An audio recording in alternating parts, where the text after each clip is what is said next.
কোরআনের হরফগুলি উঠায় নিয়ে আসো।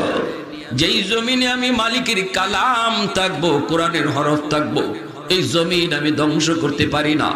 আমার সিদ্ধান্ত জমিন ধ্বংস করব, এর আগে কোরআনের হরফ তুমি উঠায় আনো। বাংলার মুসলমান কোরআন খুইলা দেখবি কোরআন আছে, হরফ নাই। ভারতের মুসলমান কোরআন খুইলা দেখবে হরফ নাই। পাকিস্তানের মুসলমান কোরআন কইলা দেখবে হরফ নাই।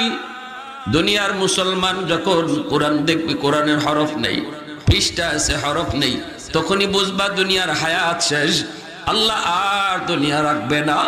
এবার তাহলে বলেন, এই জমিনে আমি চেয়ারম্যানের চেয়ারম্যানই টিকে আছে, আমি মেম্বারের মেম্বারই টিকে আছে, আমি দোকানদারের দোকান টিকে আছে, আমি নিজে টিকে আছি, আমি জমিনে এখনো চলি কার